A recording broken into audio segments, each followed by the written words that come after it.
I came from nothing, but I want everything God has for me. I interview celebrities. I talk sports. I still represent the culture. I got the kids, they are now tuned in. Yeah, we locked in right now, Mr. TALIAFERRO. Shout out to Mr. TALIAFERRO. You're watching Mr. TALIAFERRO TV. Mr. TALIAFERRO TV. Here with the triple B's, you can't do nothing but win. All right, Mr. TALIAFERRO TV, how's everybody doing out there? So this is a lot, all right? This is a breaking news into my platform. I'll be one of the first outlets on top of this one. This will be the big story of the day. R.Kelly, Robert Kelly. Where do I begin? Okay, so let's do it like this. R.Kelly, who has been in the news for the last few months, pretty much his entire career, for what people believe is an obsession with younger women. As of recent, many people have come forward, many young ladies have come forward and say they've been a part of a sex cult of his. Okay, now up into, I'd say maybe last year, R.Kelly's career pretty much had never been hurt. Him, Donald Trump, and a couple other people out there, they just continue to move, get booked, do whatever they need to do. But when the Me Too movement really hit the forefront, I'd say like last year, right? Things started to happen. People started to say, look, enough is enough, R. Kelly. Not only were you married to Aaliyah when she was 15 or 16 years of age, you essentially make music that brags about your love for younger women. You called yourself the Pied Piper. Like, you not only did you get, it's like committing a crime, not only do you get away with robbing the bank, you go flex all your money on IG Live. That's how it feels, I think, with a lot of people. And a lot of women specifically started to speak up, including women that were reportedly in this quote-unquote sex cult. So R. Kelly has started to lose shows. The tours ain't coming like they used to. He can't move around. People are boycotting some of his shows. And financially, R. Kelly is starting to take hits. I'm gonna be honest. These are hits that I believe R. Kelly thought he was Teflon to, right? So R. Kelly dropped a new record on his Instagram Live. And at this moment, the record is on my Twitter. So if you want to follow me on Twitter, @itsmrtaliaferro, I recorded and got the whole record there for you guys to listen to. They might have took it down by the time this video drops, but it's there right now. If you can't find it on my Twitter, go to R. Kelly's Instagram Live, right? There's a new record that he previewed where he pretty much played the whole record. It's a long record.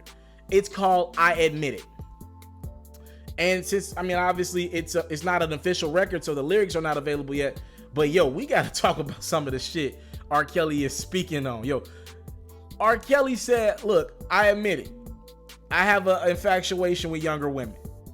He said, I like all types of women. That's in the record, ladies and gentlemen. I'm not misquoting this man. It's in the record. He said, look, one thing that's hurting me right now is, and I'm summarizing here, he's broke. He said, I'm broke. I can't pay my rent. He said, I'm touring to pay my rent. He said he's broke. He said he admitted he's illiterate. He can't read. He said he was at an award show. They asked him to do the teleprompter. He couldn't even read the damn teleprompter.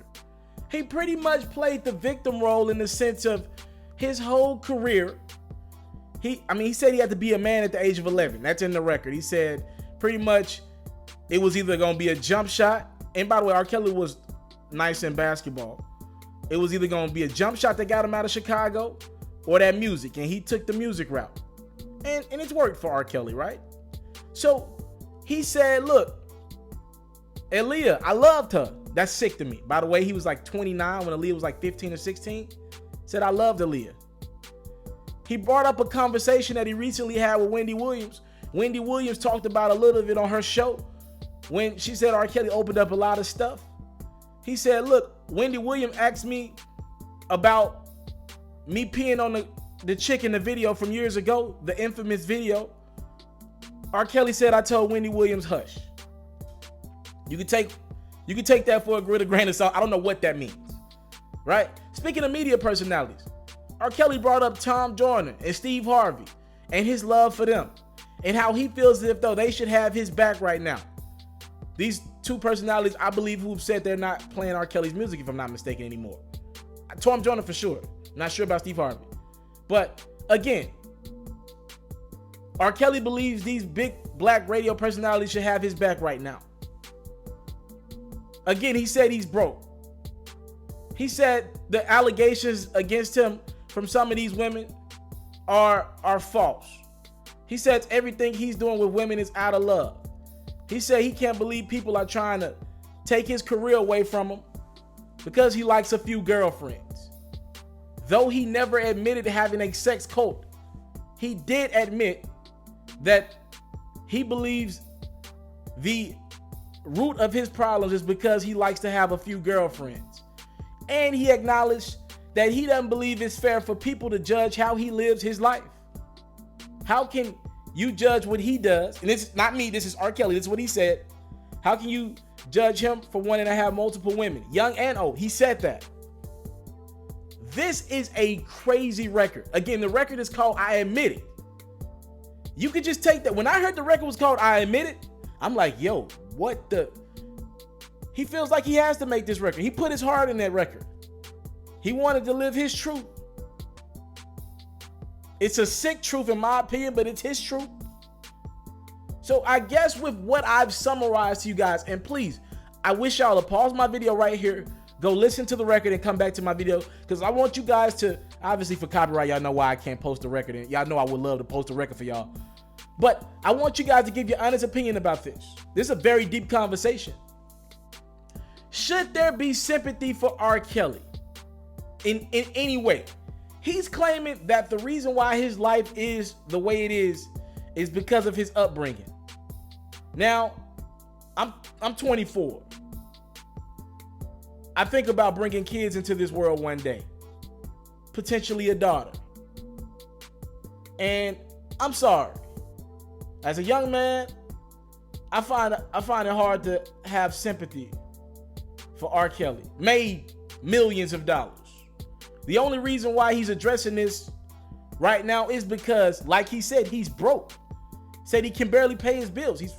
I did a story or two about how he's not financially keeping up with his properties well. All over. In Atlanta, in Chicago, he's not doing well. Should we have sympathy for R. Kelly? I'm having a problem showing any type of empathy, sympathy, anything for R. Kelly right now, because I know where this comes from. If he was still touring, if he was still doing great musically, if his records were selling, we would not have heard a record called I Admit It. He would not have been this open. It is the little boy who cried wolf syndrome. And I don't know how this story ends for R. Kelly. Maybe he does get a sympathy vote or two for some people. Y'all talk to me in the comment box below. R. Kelly drops the record I Admit, or he played the entire thing on his IG Live. Again, you can head over to my Twitter. I'll comment that link in the comment section below. If it's taken down, you'll know why, right? If it's taken down.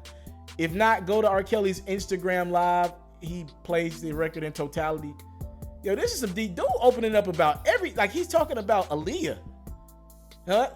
No one, these are things he just doesn't talk about. He talk about being broke. A grown man who's over 50 getting on the record saying, I'm broke. Have to be a humbling experience for him. He's talking about how people are criticizing him for liking women old and young. He called out his friends that are on the road with him right now or close to him right now. He said, yo, y'all don't go to bat for me. He said, y'all don't go to bat for me on Facebook when they talking about me and y'all know I'm a good person. He said, y'all don't go to war for me, homies. He said, but y'all quick to be around when it's time to take a picture for the gram or when y'all need something. These are R. Kelly's words, not mine. He said, I've had to borrow money from the label as of recent. I'm 20 million in debt with the IRS. R. Kelly's words, not mine. He said to his hometown city of Chicago, he said, yo, y'all got to support y'all own better. I'm guessing he's alluding to the fact that guys like he and Kanye West don't get the support that they might have once gotten from Chicago. Well, newsflash, R. Kelly, do you think it's Chicago turning on y'all? Or did y'all turn on Chicago in the world? Like, sheesh. I'm watching a man doing a lot of victim blaming. And for you to name a record, I Admit, and victim blame everyone else, what the dichotomy in that? A dude makes a record called I Admit, opens up about everything, but then in a way doesn't admit that he's at fault for anything. He kind of just made a record saying, I admit that you guys around me fucked everything up and the world is judging me. Thank y'all for the time, love, and support. Please get back to me about this record. I want comments and conversations going in my comment section below. I'm out. All right, this is something new. I need y'all to turn the notification button on. For those who don't know what that does is, as soon as I drop a video, y'all know I drop at least 4 or 5 a day. As soon as I drop a video, this will update you and notify you immediately. Again, you become part of that notification gang that everybody has. Pharaohs, I need you because we need to start making these videos moments. So please turn the notification button on. You'll get my content first.